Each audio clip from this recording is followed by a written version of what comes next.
What's up, guys? I rented a movie a while back on the Redbox. It was a movie called See No Evil. You may have heard of it, you may have not. Either way, I'm going to review it for you. See No Evil 2 is directed by the one and only Soska sisters, Jen and Sylvia Soska, and they did movies such as American Mary, Dead Hooker in a Trunk, and even did a segment for the ABCs of Death 2. And the most recent one, See No Evil 2, is obviously the sequel to See No Evil. And See No Evil stars the one and only Glenn Jacobs, who a lot of you may know as Kane from WWE SmackDown. And it also stars Danielle Harris, so yeah, you got a pretty big cast here. I believe I did review See No Evil, the first one, a while back, but I do not suggest you watch that review because my earlier reviews are terrible. Not that the ones I do now are terrible.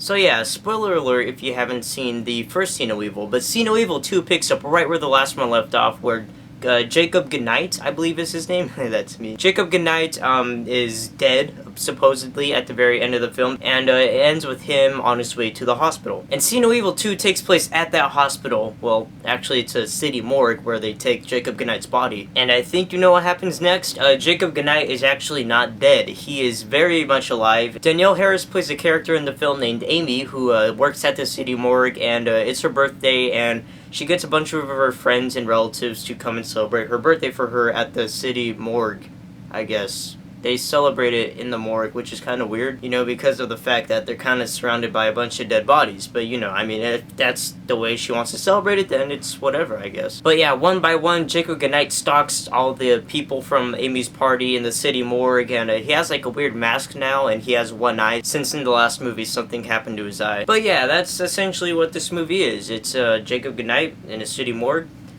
killing a bunch of people, and, yeah, it's pretty typical, it's pretty generic, but it is also very bloody and, to me, a lot of fun. But I also like the fact that they chose this as an idea for a sequel, because this whole movie would seem like an idea for, like, you know, the ending to the last movie where, you know, he's not actually dead, but instead they expanded it into, like, a big full-length movie, which I kind of liked. And it's not that bad either. It's not really, it's not a boring movie, and the outcome isn't really that bad either, especially for a low-budget B-horror film. Of course, the acting and the writing isn't necessarily the best, but it's still kind of fun, and you really can't expect excellent acting and writing when you go into a movie like this. But this movie is a fun popcorn flick to watch, like, on a Friday night with a bunch of friends. It's definitely not something you would want to go out into a theater and see, you know, to watch, and it's just a fun little movie to watch, you know, just at home, you know, a good a good popcorn flick to occasionally laugh at and have fun with. Glenn Jacobs, or a lot of you may know him as Kane, was pretty good in this film. He definitely plays a very badass, you know, villain character. And you can kind of tell by this movie they're trying to build it into like a really big franchise like that of Hatchet or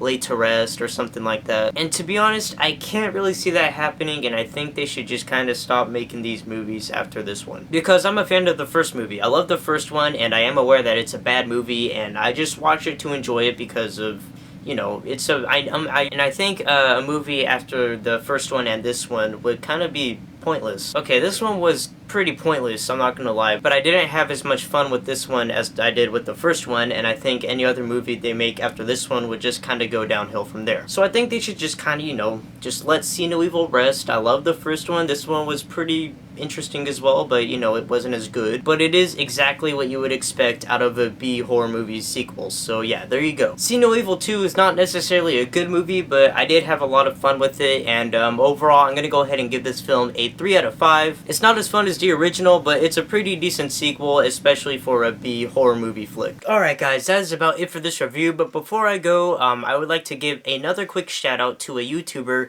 named Interstellar Flare. Interstellar Flare is a guy who reviews movies, and he did a little tribute video for me, again, coming back to my channel. And it is quite a lengthy video, but trust me, it is awesome, and you should all go check it out right now, and go ahead and check out his channel as well. And now that is it for this review. Thank you guys so much for watching, and thank you to Interstellar Flare once again for that awesome video. I'm Jacob Palacio. Do not forget to leave a comment down below on what movie I should review next, and I will see you guys later.